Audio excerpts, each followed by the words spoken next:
Have you ever been publicly humiliated and had to pretend it didn't sting like hell? Maybe someone cracked a joke at your expense. Maybe they cut you off mid-sentence. Or maybe they just looked at you like you weren't worth the air in the room. And in that moment, you smiled not because it was funny, but because you didn't know what else to do. Been there? Good. You're not alone. And you're definitely not weak.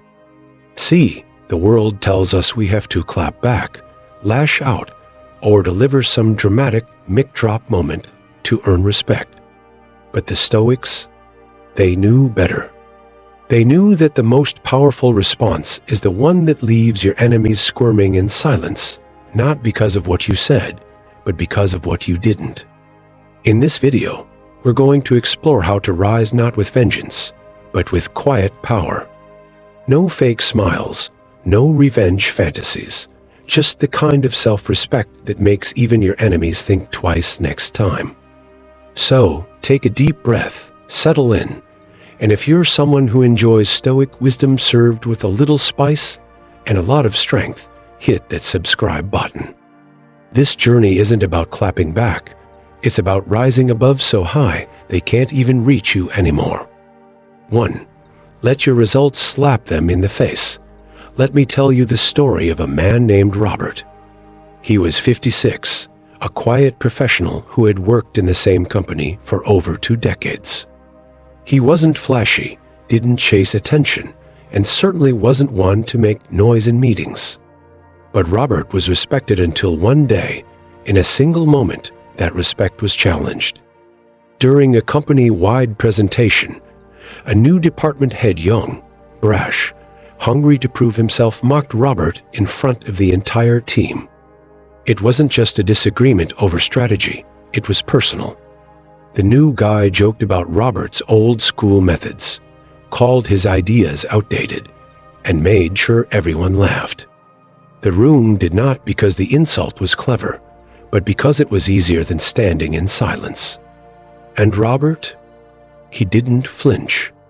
He didn't defend himself. He didn't even correct the misrepresentation. He simply nodded and said nothing. Many watching might have assumed Robert was weak, but those who've lived long enough know the truth. Silence in the face of disrespect is not surrender, it's strategy. You see, Robert understood something that only time and pain can teach.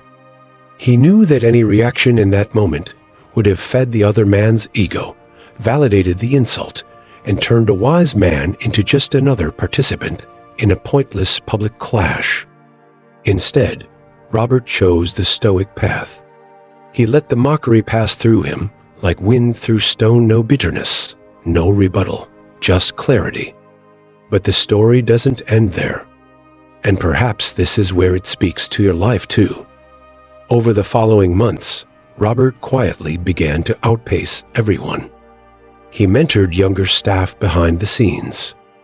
He offered guidance during high-stress projects. While others sought validation in applause and meetings, he became the person they went to when real problems needed solving. And slowly, the same people who laughed began to rely on him. Even the man who mocked him eventually came to him for help when faced with a crisis he couldn't solve alone. And Robert helped him calmly, professionally, without gloating. This story isn't rare. If you've lived long enough, you've either been Robert or watched someone like him, someone who was underestimated, laughed at, pushed aside for not playing the game of ego. And yet, that person rises not through words, but through unwavering consistency. It's a quiet kind of power, the kind that Stoic philosophy honors. Because true respect is never granted in the heat of a moment, it's accumulated through a lifetime of restraint, action, and character. How many times have you bitten your tongue in front of others not because you were afraid, but because you knew your dignity was more valuable than a comeback? How often have you walked away from someone who humiliated you not to flee, but to preserve your focus and protect your peace? Those moments, though invisible to most, are the markings of strength. They are the moments that define who you become. Stoicism doesn't ask you to suppress your feelings. It invites you to transform them. Anger becomes fuel. Embarrassment becomes clarity. And disrespect? That becomes your foundation. The next time someone tries to shame you publicly, don't give them the show. Let them watch you grow instead. Let your progress whisper what your pride doesn't need to shout. Because when someone mocks you in front of others, they want to define you in that moment. Don't let them. Define yourself over time with discipline, with presence, with purpose, and let your story, like Robert's, become the quiet kind of revenge that doesn't scream, but echoes for years. 2. Publicly ignore them. There are few moves in life more devastatingly powerful than deliberately ignoring someone who once disrespected you, not out of pettiness, but out of principle. And not just in private. No, the real impact comes when it's done publicly, in full view of the very audience that once witnessed your humiliation. This kind of silence is not just absence of noise, it's a statement. It says, you no longer exist in my world. And no insult stings more than insignificance, especially to someone who feeds on attention. Here's the truth people often ignore. Those who humiliate others in public aren't just making a joke, they're making a move. It's a psychological tactic, a power play. They aim to embarrass you not because it's funny, but because your reaction validates their position. Whether it's a smirk, a flustered excuse, or a verbal comeback, it tells the crowd that they had power over you, even if just for a moment. And that's all they want, that moment, that dominance. It's an ego-fueled game, and the price of admission is your dignity. But the Stoics, the ancient architects of emotional resilience, taught us another path. They believed that the greatest strength is found not in retaliation, but in restraint. Marcus Aurelius once wrote, "The best revenge is not to be like your enemy." And Epictetus reminded us, it's not what happens to you, but how you react to it that matters. The wisdom here is timeless. Your reaction is your power. And when you give nothing, no anger, no defense, not even a glance, you become untouchable because you've denied them the one thing they crave, relevance. You've seen this dynamic play out before. Maybe in a workplace where a colleague tries to cut you down in front of others.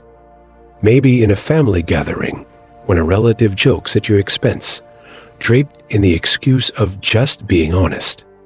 And maybe, if you're honest, you've even been on the receiving end and held back your response, not because you didn't have words, but because you knew better. Because age has a way of sharpening your clarity. You start to see through people. You start to realize that not everyone deserves a reaction, and not everyone deserves to stay in your life. When you ignore someone publicly, especially someone who once humiliated, you shift the balance. You no longer compete for respect, you command it. The crowd watches, and they don't see weakness, they see mastery. Because silence, when rooted in self-respect, becomes a form of dominance. It is the mature man's way of saying, I've moved on, and you're no longer part of the picture. This is not coldness, it's clarity. It's choosing not to carry what doesn't belong to you. It's removing access from those who treated your presence as disposable. And when they return, because they always do, you greet them not with words, but with distance. That is how you win, not with a louder voice, but with a quieter soul, one that no longer has space for fools. 3. Speak once and never again. There's a fascinating psychological truth few people ever talk about. The more you feel the urge to explain yourself, the less power you hold. In fact, the moment you start justifying your character to someone who's already disrespected you, you've given them the upper hand, not because you lack dignity, but because you've entered a game you're never supposed to play. People who humiliate others in public don't do it for insight. They're not looking for understanding. They're looking for control over the narrative, control over your emotions, control over how others perceive you. And the moment you start chasing their approval, trying to clarify, correct, or redeem yourself in their eyes, you've already stepped into their frame. That's not strength. That's surrender dressed as reason. Now, let me give you an example from someone who learned the hard way. An older gentleman named Thomas, a well-respected school principal, just 2 years from retirement. He had decades of integrity behind him, respected by teachers and parents alike. One day, in a heated board meeting, a younger administrator accused him publicly of resisting change, suggesting that his leadership style was outdated and even subtly hinting that Thomas was holding the school back. It wasn't criticism. It was a calculated move meant to position the young administrator as the voice of progress while framing Thomas as irrelevant. Everyone in the room turned to Thomas, expecting a long defense, a protest, a war of words. But Thomas didn't play into the drama. He simply responded once clear, calm, without anger, a single sentence. Then he said nothing more for the rest of the meeting. No clarifications, no follow-ups, no quiet venting afterward. And that silence, it spoke volumes. It left the room unsettled because people are used to noise. They're used to people defending themselves desperately, looping explanations, scrambling to patch their dignity. But Thomas did none of that. And in the days that followed, people didn't talk about the accusation. They talked about how composed he was. They remembered his restraint. And eventually, the administrator who tried to use public shame as a stepping stone lost credibility not because Thomas exposed him, but because he exposed himself in the absence of conflict. That's the essence of Stoic philosophy in action. Say what is necessary. Say it with clarity, then walk away. Seneca once said, "A wise man is content with himself." He doesn't need validation from the very people who distorted the truth to begin with. When you speak once, you take control of the moment. You mark the boundary of your self-respect. You show the world and yourself that you don't negotiate your worth. You declare it, and then you let the silence do the rest. Especially as we get older, we learn that peace is more valuable than being understood by everyone. We've lived long enough to know that most people don't really want the truth. They want drama. But you don't owe them that. You owe yourself the discipline to speak once, and then exit with your peace intact. That isn't weakness. That's wisdom sharpened by years. And it's a kind of power no one can take from you. 4. Use humor as a dagger.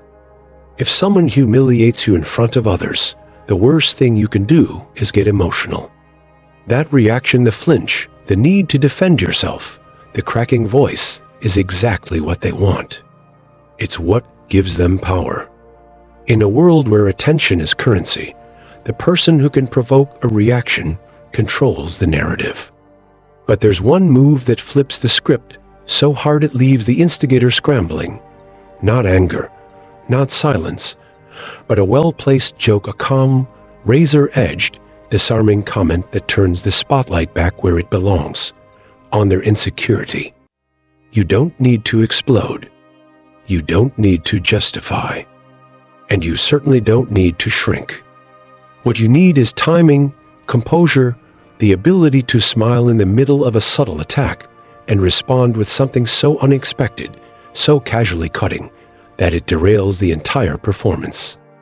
That's what earns real respect, not loud words, but sharp ones, not volume, but impact. Humor is an art in moments of humiliation. It becomes a weapon of psychological dominance. Because when someone tries to embarrass you, they expect resistance. They want to see you lose your cool.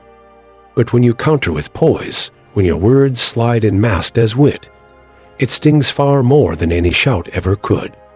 It confuses them. It interrupts their rhythm. It exposes their ego without you ever having to raise your voice. And most importantly, it shifts the social energy in the room. The crowd, once leaning in for conflict, now leans toward you not out of sympathy, but out of admiration. Because confidence in the face of disrespect is magnetic. And when you can turn an insult into a punchline that doesn't degrade you but deconstructs them, you win the moment and the memory. A smart jab doesn't need to be cruel, it needs to be true. Just enough to make them realize that their attempt to undermine you has failed spectacularly. And here's the brilliance. The moment passes, but the impression doesn't. People remember humor. They replay it. They quote it. And the person who thought they were in control starts to feel it long after the room has moved on. That's not just social defense. It's reputation building. And no, this isn't about being petty or vindictive. It's about control, stoic control. It's the mastery of your emotions in high-pressure moments. It's choosing strategy over sensitivity. It's reminding yourself that you don't need to raise your voice to be heard. You just need to choose your words with precision. Humor becomes the silent signal that says, "I'm not here to fight for my worth. I already know it."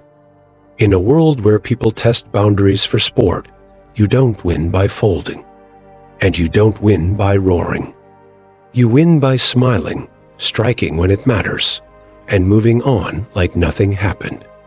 Because to you, it didn't. You kept your dignity. You kept your rhythm. And you reminded everyone watching that real strength doesn't bark. It laughs, then walks away. 5. Cut off anyone who laughed with them. Associate with those who will make a better man of you. Welcome those whom you yourself can improve. Seneca. Let's get brutally honest for a moment. When you're publicly humiliated, your first instinct is to look at the person who delivered the blow. But if you look a little further at the edges of the room, at the ones who laughed, who smirked, who looked away, you'll find something more painful than the insult itself: quiet betrayal. Because while disrespect from an enemy stings, it's expected. Betrayal from someone you broke bread with, that cuts into the bone. These are the people who smile in your face and shrink when it counts, the ones who call you brother, sister, friend, but choose convenience over character the moment it's uncomfortable to defend you. That's not a mistake. That's a decision. The truth is, when someone tries to humiliate you, they may have their own insecurity to justify. But the people around you, those you trust, those you stand beside in quieter moments when they laugh along, or worse, say nothing, they are showing you exactly where they stand. And if you're wise, you'll believe them. You won't need to cause a scene. You won't need to demand answers. You'll simply remember that silence is never neutral. In moments of tension, silence is a side. This is where boundaries are born, not in theory, but in action. When someone laughs at your pain, no matter how subtle the joke, that laughter is not harmless. It's an agreement. It's a quiet, unspoken nod that says, "I'm okay with this." People don't laugh at things that make them uncomfortable unless they secretly enjoy it or want to protect their own status. Either way, it's not loyalty. And if you continue to allow those people to remain close, you're not just forgiving them, you're training them. You're teaching them that your boundaries are suggestions, not standards. Many people won't come back to explain themselves, and they won't apologize. Why? Because, deep down, they know. They remember the moment, and they know you saw it too. But if you pretend nothing happened, if you keep inviting, engaging, trusting, you slowly chip away at your own power. Every time you smile back at someone who smirked while you were bleeding, you teach them that your presence is cheap. And when your presence feels cheap, so does your value in their eyes. This isn't about bitterness, it's about clarity. Cutting someone off doesn't mean you wish them harm. It means you wish yourself peace. You're choosing not to carry the weight of people who only show up when the spotlight is flattering. Because the people who can't stand beside you in discomfort don't deserve to be beside you in celebration. Your circle should be smaller, tighter, and forged in loyalty, not convenience. So, the next time someone disrespects you in public, pay close attention. Watch who laughed, who stayed silent, who avoided your eyes. That moment reveals everything you need to know. And when you walk away, walk quietly. No announcements, no drama, just the kind of silence that marks a line no one gets to cross again. Respect, once lost, should be replaced with distance and nothing less. 6. Make them regret picking on you. Let's get one thing straight. Humiliation is rarely accidental. When someone chooses to embarrass you in front of others, they're not just being careless or having a bad day, they're testing you. It's a calculated gamble. They're betting that you'll freeze, that you'll fold, that you'll smile awkwardly and let it slide. Why? Because they want to establish the hierarchy right there in public with witnesses. And your reaction, or lack of it, is what decides the outcome. But what they don't expect, what they never prepare for, is your silence turning into strategy, your stillness becoming strength. That's when the narrative flips, not through retaliation, but through transformation. You don't raise your voice, you raise your standard. You don't beg for respect, you become undeniable. The goal isn't to argue or explain or even correct the insult. The goal is to rise so far beyond it, they end up choking on the dust you leave behind. That's what Stoic wisdom teaches. Not to pretend pain doesn't exist, but to alchemize it into something powerful. Epictetus said, "Difficulties show men what they are." So, when you're humiliated, don't collapse. Observe. Absorb. Then evolve. And make no mistake, evolution is the ultimate response, not the noisy kind that seeks validation, but the quiet, relentless kind that no one can interrupt. The best comebacks are built in silence, late nights, early mornings, behind closed doors where no one claps and no one watches. It's in those moments that you outgrow the version of yourself they thought they were humiliating. You sharpen your skills, strengthen your body, fortify your mind. You stop needing their approval and start building your own path when they can't follow. There's nothing more unsettling to a person who once mocked you than seeing you thrive without their permission. And no, you don't need to block them. Let them watch. Let them scroll through your progress with clenched jaws and silent regret. Let your results be the monologue they never expected to hear. The best revenge isn't icy, it's undeniable. It's showing up in rooms they tried to keep you out of, being mentioned in conversations they're no longer invited to. It's living in such a way that your success becomes their lesson. And forget the old adage about forgetting. Forgiveness is for peace, but memory is for growth. When someone tries to bury you in shame, you don't forget the shovel they used. You remember it. You remember how it felt not to dwell, but to drive you. Pain, when used wisely, doesn't scar, it strengthens. You turn insult into fuel. And one day, without needing a single word, you walk back into the room not bitter, not loud, but so elevated, so composed, that every eye finds you. And every mouth that once laughed goes silent.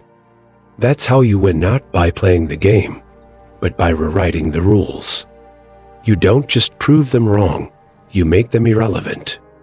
Because by the time they realize what you've become, you'll be so far beyond their reach, all they can do is remember what it felt like to underestimate you. And that memory, that's their punishment. 7. Stand on your standards. Let's get one thing straight. When someone humiliates you in public, they're not just making a joke, they're making a measurement. They want to see how much disrespect you'll tolerate before you do something about it. They want to know if your dignity is real or just something you talk about when it's convenient. In that moment, your silence or your stand will define how people treat you going forward. Not just the one who humiliated you, but everyone watching. And that's exactly what happened to Elijah. Elijah was the quiet one in the friend group, thoughtful, kind, the type who laughed at everyone's jokes just to keep the peace, even when those jokes came at his expense. And they often did. There was one guy in the group, Aaron, who always pushed the line. He had this habit of mocking Elijah in front of others, little jabs about his job, his clothes, even his family, always wrapped in laughter, always followed by, "Relax, I'm just kidding." And Elijah did relax for years. He let it slide, brushed it off, kept telling himself it wasn't worth the fight. But one night changed everything. They were at a birthday dinner. The room was loud, the energy playful, and Aaron, predictably, took it too far. He brought up something Elijah had shared privately, something deeply personal, and turned it into a punchline in front of everyone. People laughed, some uncomfortably, some too hard. But Elijah didn't. He didn't crack a smile. He didn't fake forgiveness. He just looked up from his plate and said, clearly, calmly, "That'll be the last time you ever get to speak to me like that." He didn't shout. He didn't explain. He paid the bill, left the restaurant, and never came back. No long messages, no confrontation, just silence and a shift in energy. Days turned into weeks. Group chats died. Invitations stopped. One by one, people who used to stand around laughing with Aaron started drifting toward Elijah, not because he begged for validation, but because he drew a line and didn't flinch. His silence didn't scream, it echoed. Because, deep down, everyone in that room remembered the joke. But more importantly, they remembered the stand. That's the power of standards. They don't need to be spoken, they need to be enforced. When you cut someone off for crossing your boundary, you're not being cold, you're being clear. People can't respect what you allow others to disrespect. And when they see you enforce your worth not with drama, but with distance, you become someone they think twice about playing with. The truth is, you don't earn respect by clapping back. You earn it by showing people what happens when they cross the line. You don't warn them, you walk. You let them sit with the silence. Let them feel the weight of losing access. And by the time they realize what they lost, you've already become someone they can't reach. That's not revenge. That's self-respect in motion. Let's be honest. Respect isn't something you beg for. It's something you become. And when someone tries to humiliate you, that's not your downfall. It's your origin story. That's the moment the old you quietly steps aside, and the version they never saw coming starts building in silence. You don't scream. You don't explain. You evolve. You make their little joke feel like the most regrettable decision they've ever made. And the beauty of it? You don't even have to humiliate them back. Your results will. Your glow will. Your presence in the room they tried to shrink you in, that will do all the talking. So, the next time someone tries to test your worth, don't bark. Don't flinch. Just smile like you know something they don't, and start working like your future self is already watching. Because one day, they'll look at you and realize you became the kind of person they'll never get close to again. If you felt that, if you're done letting disrespect slide and ready to move like someone who commands the room, hit that subscribe button. Join the community. We're building not just confidence, but unshakable character. And trust me, they won't laugh next time.